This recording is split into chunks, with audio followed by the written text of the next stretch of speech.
Hello everyone, I hope you're all keeping well, healthy and happy.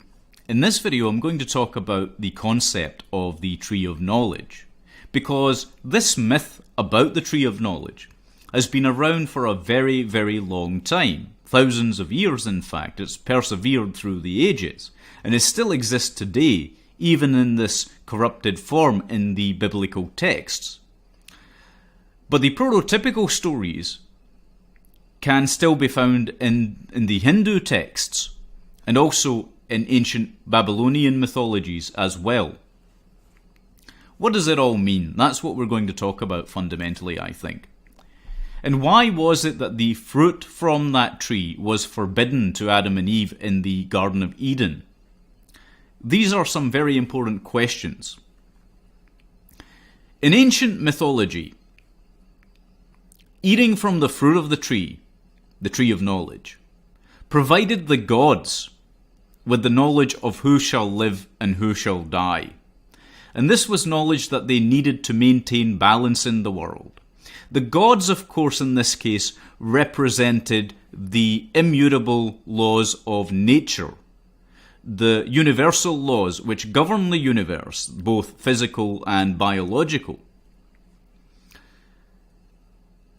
Now, the thing about the fruit from this tree was that it only nourished the gods, because the gods understood, it is said, that karmic actions have karmic consequences. This goes back to natural law, by the way. The idea that everything we do is subject to the laws of science, the laws of nature, the laws that exist in this universe. For every action there is a reaction. For every action there's a consequence. Okay? The law of causality, if you want to call it that. Now, the story also tells us that if man were to eat from this tree, he might think that he had gained the God's wisdom. Without his actually gaining the wisdom, he would be under an illusion or delusion. And consequently, his actions thereafter would end up destroying the world and himself through his own arrogance, his own intellectual arrogance. This is the sin of intellectual arrogance. This is the original sin. And so, the gods said to the first man, if you look at it from a biblical perspective, then it's Adam, "You may eat of every tree in the garden, save the tree of knowledge of good and evil. For on that day that you eat of that tree, you will certainly die." And this ties in with the story of the fall of man. Okay? So this is the original sin that is ultimately being spoken about. The fact that mankind believes and thinks that they know better than the laws of nature. And the story was actually developed by the ancients to explain the origin of the priest classes, this intellectual arrogance by the holders of knowledge, okay, or perceived knowledge, let's call it. And these holders of knowledge became the priest classes. They became the human farmers, and they still persist to this day as exactly that.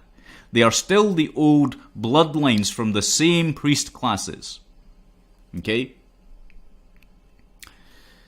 Now, the interesting thing about the prototypical story, not so much the biblical story, although the essence of it was retained in some respects, but the prototypical story about the Tree of Knowledge and the fall of man came from the ancients, okay, and not from the priest classes. This is the fascinating thing about it. Because if the original concept had originated from the priest classes, the story would have told of a Luciferian liberating ascent instead of a sinful fall from original sin.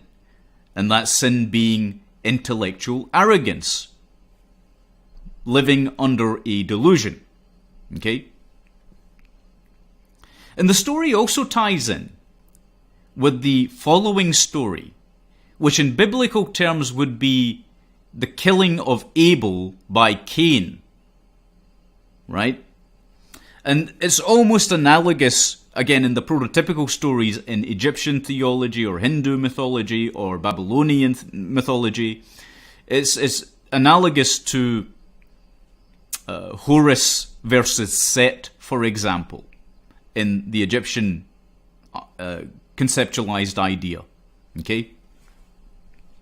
You see, the ancient peoples who came up with these stories originally realized that the priest classes were acting as if they were gods on earth, as if they were gods themselves. It's a very Luciferian idea. Okay, you might go so far as to describe it as satanic in some respects. Okay, as a result of this arrogance, the gods, or what can be described as a masculine personification of natural law, banished these priest classes from their grace. They were brought from a life of plenty in the hands of the gods, let's say, to a life of being the accursed tillers of the soil, as it were, to becoming farmers who had to fend for themselves. So this is the beginning of man's manipulation of the world. This haughty arrogance that accompanies it oftentimes. Thinking that man knows best. Okay? When he's only equipped with half the knowledge of knowing. Ancient man, you see, took what he needed from the world and left the rest alone. And it was living in this manner, what you might describe as living in the hands of the gods, that ancient human beings thrived in times of abundance and dwindled in times of scarcity. But the priest classes, you see, the manipulators, were practicing their own uniquely envisioned form of farming, which today we would call totalitarianism. And they produced enormous food surpluses, which allowed them to thwart nature when nature had decided it was actually time for human beings to go hungry, including the priest classes. But the priest classes were so corrupted by greed and by a lust for power, the wish to control nature, that they couldn't see that nature has its own designs which are far superior in many respects to the designs of human beings. Okay? And I'm not arguing that's the case, I'm just saying that that's what the story says. Because what they were trying to explain, I guess, ultimately, was that when you have more food than you need, then the gods have no power over you. Right? When you are not hungry, when you're not living in a time of scarcity and your population isn't dwindling, then nature has no power over you. You have overcome nature. You have conquered nature. I guess you could call this the first coup, the first revolution by the ruling priest classes to completely take over, to completely have control over the earth, to dominate the earth. It's a dominator complex. Okay? And it included technological changes, such as, for example, during the Industrial Age. Okay, the Industrial Revolution, as they call it. But what they then did, the ruling priest classes that is they started to create their own mythology, which I'll talk about later on. But the important thing here, I think, to mention at this juncture is that by living in the hands of the gods, man was subject to the conditions under which evolution took place. Okay? Man became man, or modern man, by living in the hands of the gods. All this intellectual capacity which we have came about because we were subject to the laws of nature. We were subject to the laws of the universe. And it happened because we were living the same way that these ancient cultures, these ancient civilizations lived, in balance with nature. Okay? And you could look to the Bushmen of the Kalahari on the African continent to see people still living in this way. And you can look to the way that the Pirahi are living. And you can look to the way that the Krinakorore of Brazil are living. They don't live anything like the way in which Chicagoans live, or the way in which Londoners live. Okay? Which is to live in a way in which you are ideologically driven to do great harm, to cause great suffering. Because you believe that you are superior. Again, it's an intellectual arrogance on the part of people, right? To believe that they're superior to other human beings.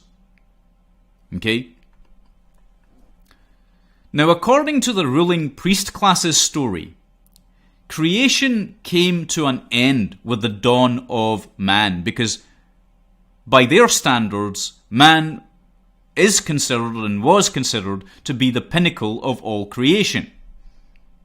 Man is it. Okay? And they have made billions of people on this earth believe the same thing. That the world belongs to man. Not that the man himself or the woman herself belongs to the world, but that we are the owners of this world. This is profoundly delusional. And you'll see that the priest classes, even today, are still teaching this. In the Vatican, for example, through the Roman Catholic Church. This is the primary belief system that's being espoused. You own the earth. You own other people.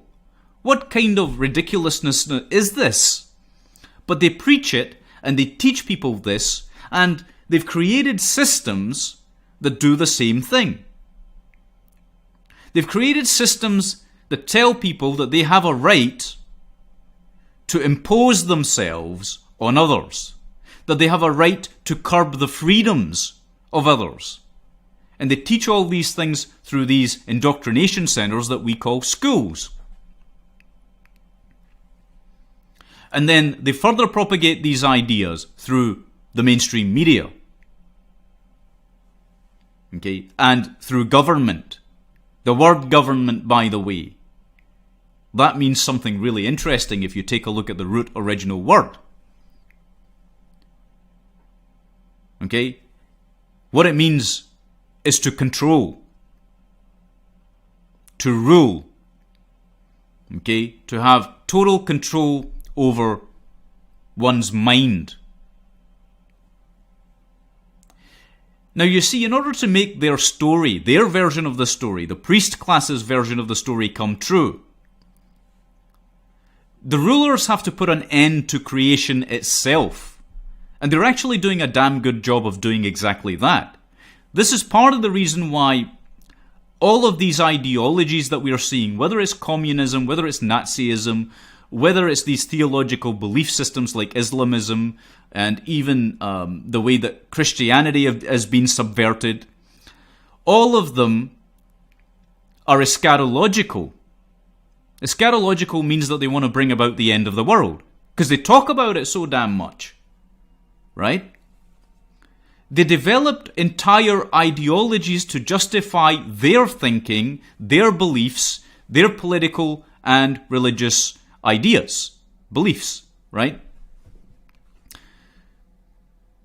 And that is at the core, at the root of what is causing all of the distress, all of the suffering, all of the pain that we are seeing in the world today, around us all the time. Okay, these corporatocracies which exist, these oligarchies which exist, these governments which exist which abuse their power, the apparatus of the state, the police, the army that are constantly abusing their powers. That is what is at the root of it. Okay? And this worldview is also being espoused and probably originated, and actually did originate, as I've explained very thoroughly, I think, with certain occult societies in which these priest classes felt themselves to be the ultimate holders of ultimate universal wisdom. This again is a delusion, it's an illusion.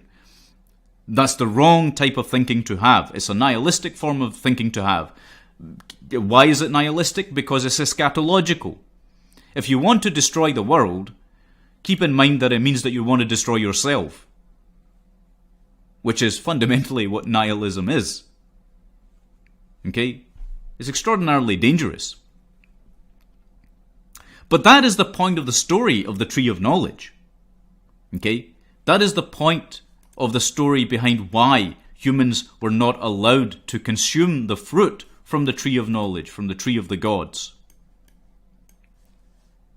You see, the Tree of Knowledge wasn't simply forbidden to humans to test their self-control, but because it would make human beings believe that they had attained godhood.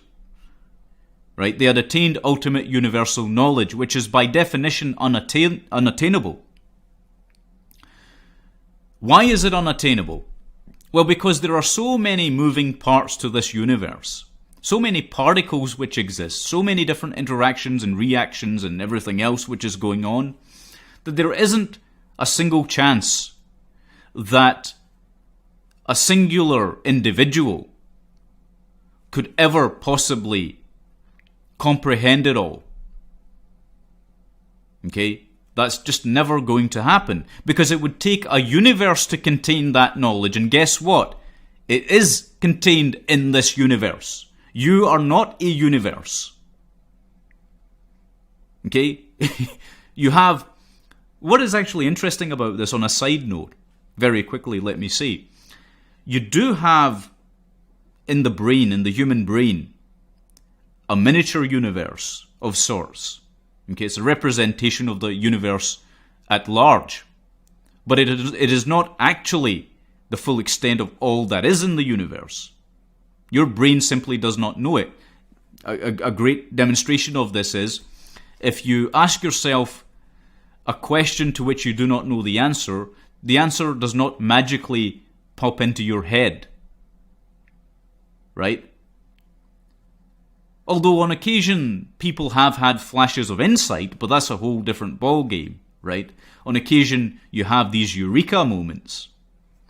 But they're very few and rare, and they don't happen all that often. But the whole point that I was getting to, in terms of the Tree of Knowledge, and this forbidden fruit from it, which results in the sin of intellectual arrogance, is that people who have that worldview, which is a solipsistic worldview, in which they believe that they are the only ones that have it right and everyone else has it wrong completely, right? And they truly have a disgust towards other people who cannot conform to their way of being, right? People who don't want to be psychopathic and run around killing people, they have a disdain for them. But the point being that these people believe that they know truly which people should live and which should die, just like the ancient stories of the gods. Okay, they believe they have the right to inflict violence on others.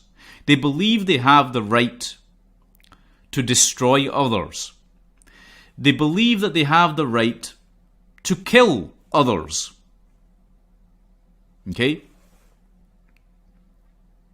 What they fail to realize is that nature has its own checks and balances, which they have tried to usurp. Okay? Historically, populations and population control was decided through natural ecology. Nature would decide who lived and who died. Hence why the story tells us of gods deciding this, right? Nature would decide it. The physical and very real laws within the universe would decide. Those laws which are operational on this planet would decide what would happen, whether a species should go extinct or not. Those are the checks and balances I'm talking about. But once these priest classes had usurped this responsibility, then they created the downfall of all mankind through that. They will be responsible for the perishing of all mankind unless the delusion is broken. This control system in which this delusion operates must be broken. It must be challenged. Because mankind does not own this earth. Okay? That's the most important thing I think people can take away from this story. Mankind does not know everything. I do not know everything. There are limits to my knowledge. There are limits to your knowledge. There are limits to everyone's knowledge. And the priest classes don't understand that. The human farmers don't understand that. That is why they think they have the right to wipe people out through wars, through famine, through pestilence. All the various things that are described in the book of Revelation, by the way, are things they want to bring about. And that's why we have to be on our guard against all the different types of ideologies that I've been speaking about and the dangers behind them. Ideologies are simply just religious beliefs, by the way, whether they're political or otherwise. Okay? They are a religion. These people have a religion, and you could describe it as Luciferian or satanic, if you understand the tenets of Satanism, by the way. Not the New Age version of Satanism that was created by Anton LaVey, but the actual Satanism that was constructed about 150, 160 years ago. A whole lot of people don't know about that. But that type of Luciferian satanic belief is what is responsible. Okay, that is what is responsible for the devastation and the death of so many people through all of these acts of barbarity and cruelty and suffering. And that's what people have to combat. But I just thought I'd add these ideas about the tree of knowledge into that fight to help people understand why the sin of intellectual arrogance is so dangerous. That was the original sin. It's none of this nonsense that's taught by the Roman Catholic Church about Adam and Eve discovering their nakedness and this and that and whatever other garbage there is to try and control people's sexual mores or to control people's behaviors in other ways. Because that's just totalitarianism again, right? It had the original stories, the prototypical stories had nothing to do with that. The original point of them, the original sin, was believing oneself to be greater to or equal to the laws of nature. Okay, greater than the laws of nature, I should say. Because we're not. We are subject to the laws of nature.